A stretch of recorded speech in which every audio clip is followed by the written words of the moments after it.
¿Qué pasa, gente? Espero que estén muy bien. Oye, no sé si se dieron cuenta de que Milei fue a España a recibir un premio del Instituto Juan de Mariana y fue galardonado como la persona más influyente en las ideas de la libertad de todo el mundo. Dentro del instituto hubieron grandes personajes como Jesús Huerta de Soto, estuvo Willy Rex, grandes personajes del liberalismo que dieron su discurso y fue realmente impresionante. Y Milei habló sobre los resultados que está teniendo el modelo del liberalismo, de la libre empresa, y destacó lo más importante, que no son los efectos monetarios que ya se están viendo a la vista, está la evidencia empírica que lo respalda, es la parte moral lo más relevante de todo el modelo, de servir al prójimo con bienes de calidad al mejor precio, de querer al prójimo, porque de otra forma si uno no lo sirve al prójimo se va a la quiebra, y contribuir constantemente al bienestar social, realizando la tarea en la que uno mejor se desempeña. Y Milei destacó algo muy importante, que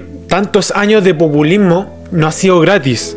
Argentina pasó de ser el país más rico del mundo, con el PBI per cápita más alto durante el siglo XIX, y cayó a la posición 40 tras aplicar de forma sistemática las medidas socialistas empobrecedoras que dañaron la reputación de Argentina, aumentaron los impuestos y no habían incentivos para ahorrar, y todo desencadenó en la desastre que ya conocemos de Argentina, que lo que realizaron para financiar el déficit y los planes sociales, bien era pedir deuda y no pagar, cayeron en default o le daban a la maquinita, y estos son los resultados evidentes y claros que tantos años de populismo y demagogia han realizado tanto los K y la izquierda, que le han hecho un profundo daño al país y han hecho que aparezca el primer presidente liberal libertario en la historia de la humanidad, porque en condiciones normales sería muy difícil que Javier Milei hubiera ganado una elección en un país común y corriente. Pues voy a entrar en el tema de la discusión que quería dar, pero de manera mucho más sintética y mucho más concentrada. Y una de las cosas que mencionó el profesor Huerta de Soto, extremadamente valiosas, es cuando él señala el rol del conocimiento de la teoría económica. Les puedo asegurar que eso es fundamental. Hay un dicho que a mí me gusta levantar recurrentemente que dice: el que no sabe lo que busca no entiende lo que encuentra. Y esto tiene un rol fundamental cuando uno diseña la política económica y cómo uno se aferra a ese rumbo. O sea, nosotros desde el primer momento siempre supimos hacia dónde queremos ir. Es decir, el norte está claro, nosotros queremos ir ahí. Y eso viene dado por todo lo que uno hace, su background, la forma en la cual vemos la economía, pero no es solamente la cuestión de la economía. Nosotros interpretamos la política económica desde una cuestión moral. El diseño de la política económica tiene que ver con una cuestión fundamentalmente moral. Es decir, cuáles son los valores que están detrás de eso. Y claramente que frente a eso nada puede contra el liberalismo. Por eso recurrentemente en nuestros actos de campaña cerraban con la definición del liberalismo de Alberto Venegas Lynch, hijo, con algunas mutaciones que yo le hice, que es esto de: el liberalismo es el respeto irrestricto del proyecto de vida del prójimo, basado en el principio de no agresión y en defensa del derecho a la vida, a la libertad y a la propiedad, y cuyas instituciones son la propiedad privada, los mercados libres de intervención estatal, la libre competencia, pero en el sentido austríaco, no en el sentido neoclásico, la división del trabajo, la cooperación social, y donde solamente se puede ser exitoso sirviendo al prójimo con bienes de mejor calidad a un mejor precio. En ese sentido, eso es un marco rector, y nosotros como objetivo tenemos que hacer que Argentina vuelva a ser grande nuevamente. El contexto que heredó Milei fue un desastre total, causado en gran medida por el déficit fiscal de los gobiernos pasados, donde a Milei le dejaron un déficit gemelo del 17%. Según los datos y la teoría, un 4% de déficit gemelo es luz amarilla, 8% es una luz roja, imagínense 17% lo que hay que administrar con tal déficit de tal tamaño. La recesión y la hiperinflación es inevitable y es increíble lo que está realizando Milei dado ese contexto. Aún así ha bajado la inflación, la ha aplastado por completo, y lo más grave que realizó el último gobierno de Alberto Fernández es que emitió un 28% del PBI, y lo más grave que realizó el último gobierno de Alberto Fernández y es que emitió un 28% del PBI, y como sabían que se le estaba complicando la reelección, a los K emitieron el 13% del PBI el último año durante la campaña electoral para ensuciar a los opositores. Hay registros de que en noviembre uno podía ver en varios lugares de las redes sociales distintos anuncios anti-Milei, anti-Patricia Bullrich, que decían que era la dictadura, que todo lo que hacían dañaba la democracia, y los intentaban operar como fuera para ganar votos y ahuyentar los votos del opositor. Además, también estaba Larreta, que con plata de los impuestos también daba sobre a los periodistas y también regalaba bebidas Fantas cuando se hacían encuestas en la calle por quién se votaba. Les daban bebidas para que dijeran que iban a votar a Larreta, pero terminó ganando el sentido común. Milei recibió los votos más de la mitad de la población y sigue manteniendo el mismo nivel de aprobación, mientras que los K y todo el resto de la oposición tienen una pésima imagen entre la sociedad y la población argentina. Cuando nosotros llegamos al poder, los déficits gemelos de Argentina ascendían a 17 puntos del PBI. Básicamente, ustedes saben, aquellos que hayan estudiado toda la literatura de indicadores tempranos de crisis, que un déficit, los déficits gemelos por 4 puntos del PBI es una luz amarilla. 8 puntos del PBI es alerta de cataclismo. Imagínense recibir 17 puntos del PBI de déficit gemelos. Eso es básicamente lo que nosotros recibimos estructuralmente. De esos 17 puntos, 15 estaban en el sector público nacional, donde 5 puntos correspondían al déficit del Tesoro y 10 puntos del PBI en el Banco Central, es decir, el déficit cuasi fiscal. Para tener una idea de los desmadres monetarios que hizo el gobierno anterior, a lo largo de 4 años habían emitido para financiar el fisco 28 puntos del PBI, de donde de esos 28, 13 fueron emitidos durante el último año de gobierno en la aventura electoral en la cual se lanzaron tratando de ganar como fuera. De hecho, entre otras cosas, siendo la campaña sucia más grande de la historia de la humanidad, donde, por ejemplo, un determinado gobierno, al gobierno oficialista, le dio $1.000 millones para gastar en ensuciar al que fuera a correr esa elección. Por eso, digamos, o sea, en algún momento ustedes entraban en YouTube en cualquier parte del mundo, querían chequear, ver un video mío y les aparecía algo diciendo que yo estaba haciendo alguna atrocidad. Digamos, si estas cosas eran levantadas por personas aún, digamos, sabiendo que eran mentiras. Es más, en una de esas mentiras que hizo, por ejemplo, a alguien ligado al liberalismo, por poco mata a nuestro candidato a ministro de Educación, que le dio, digamos, con problemas cardíacos, casi lo termina de mandar por algo que filtró uno supuestamente de los nuestros. Y a Milei se le decía constantemente que lo que quería hacer era imposible, que era un loquito. Y Milei con la motosierra y con el billete del dólar conquistó a toda la ciudadanía argentina y lo siguen apoyando a pesar de todas estas personas que dicen que no se puede, que lo van a voltear, y ahí sigue en pie Milei en estos momentos. Y Milei cuenta algo que él consideraba dentro de su gabinete, y era que cualquier persona que diga que era imposible lo echaba, porque él buscaba soluciones a todo lo que él proponía. Ya hemos visto cómo ha hecho el ajuste fiscal más grande en toda la humanidad, ha logrado bajar la inflación de manera aplastante. El ministro de Economía, Luis Caputo, ha hecho un excelente trabajo reduciendo la inflación de un 17.000% a un 50% ahora mismo, y todo eso lo logró sin control de precios, sin fijar el tipo de cambio y realizar todas las medidas keynesianas que pueden resultar al corto plazo pero frenan el desarrollo económico y las inversiones que vienen al país. En este sentido, una de las cosas más formidables que nos pasó es que cuando tuvimos la primera reunión de gabinete, cuando empecé a decir lo que queríamos hacer, algunas partes dijeron que lo que yo quería hacer era imposible. Por lo tanto, dije que aquellos que creían que era imposible, que se fueran. Porque si iba, era un día de 40 grados, o sea, si yo iba y le preguntaba al heladero que estaba en la esquina vendiendo helados, también decía que era imposible.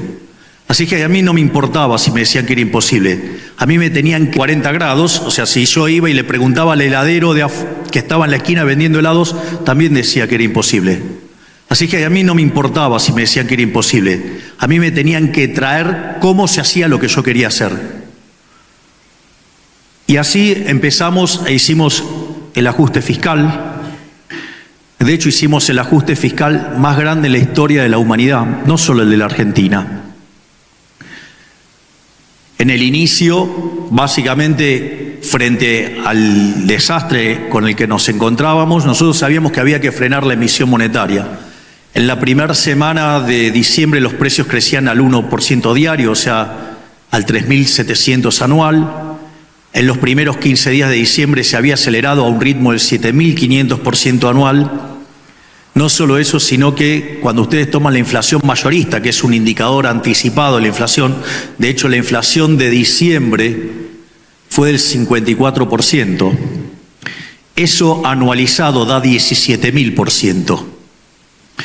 Entiendo, digamos, que la inflación del 3,5 del último mes es un número espantosamente alto y que significa que anualizarlo el 50% anual. Pero la verdad que pasar de 17.000 a 50% anual, sin tener la hiper en el medio que licúe los saldos reales, sin tener controles de precios, sin fijar el tipo de cambio y sin tener expropiaciones, vaya que es una aventura increíble.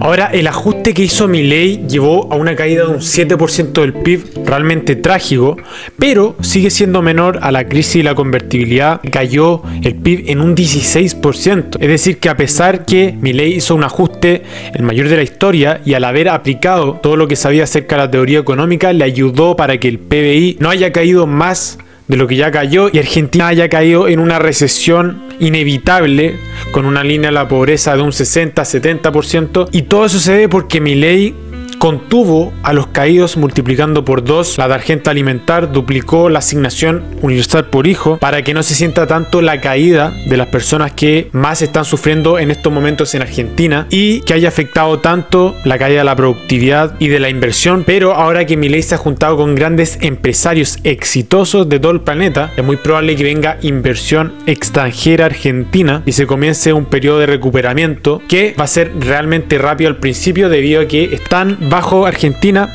que tiene rendimientos crecientes que hacen que sea muy rápido su crecimiento y su desarrollo. Y esto es interesante porque cualquier persona que uno le hubiera dicho que en 6 meses íbamos a hacer un ajuste fiscal de 15 puntos del PBI, nos hubieran dicho que íbamos a volar por los aires.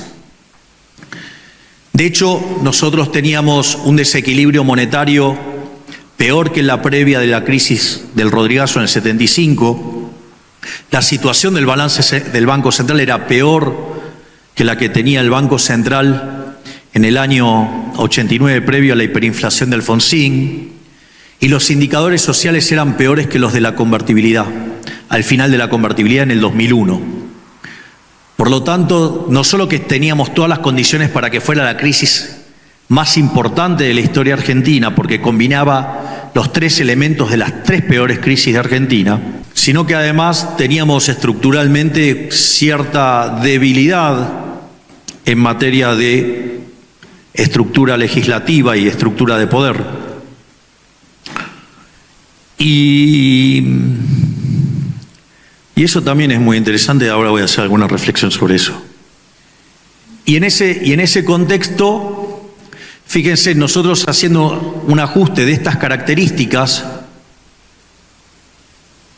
el PBI en el primer trimestre cayó 7%. Claro, uno dice, no, es tremendo. Ahora, cuando ustedes toman la crisis de la convertibilidad, durante el 2002, el PBI cayó 10,9%, o sea, casi 11%. Pero en el segundo trimestre, que es donde toma todos los ajustes, el PBI cayó 16%. Es decir, que el uso de la teoría económica nos evitó por lo menos 10 puntos más de caída del PBI. Y eso en términos sociales no es menor. Porque también nosotros hicimos toda una revolución en lo que tiene que ver con la cuestión social. Nosotros sabíamos que el ajuste iba a ser muy duro, sabíamos que iba a ser recesivo, porque cuando uno hace un ajuste aumenta el ahorro, y si no hay una contrapartida de inversión, la actividad va a caer, y eso se iba a sentir en términos de empleo y en términos de salarios reales, y ya veníamos con un nivel de pobres e indigentes muy alto. Por lo tanto, hubo una duplicación de la asignación universal por hijo, hubo duplicación del plan alimentar para que no le falte el alimento a los chicos, un plan que se llama 1000 días, que darle asistencia a las mujeres embarazadas.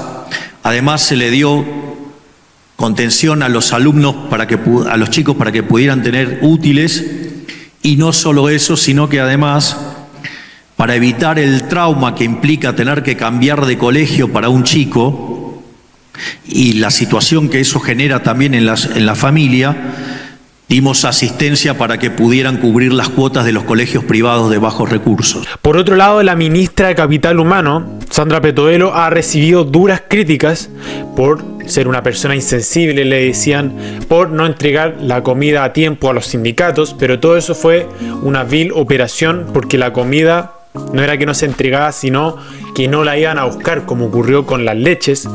Y por otro lado también se le criticó porque la comida estaba vencida, siendo que 3 de cada 10.000 alimentos estaban vencidos. Un margen de error mucho menor al de los medicamentos, que los medicamentos hasta te pueden matar. Y otro tema relevante que se asocia con el gobierno Milei es el tema de los pitutos y los amigos dentro del Estado.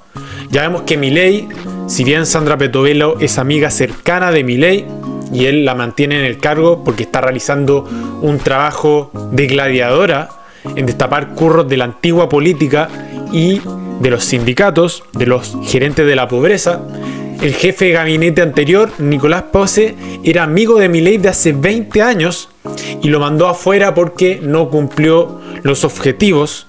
Así que Milei premia el merecimiento y la persona que realmente tenga que estar en el cargo y que se logren los objetivos, y no mantener a amigos dentro del Estado y pitutos para que puedan vivir a costa de los ciudadanos que se esfuerzan, trabajadores, para pagar sus impuestos a estas personas que son unos parásitos del Estado.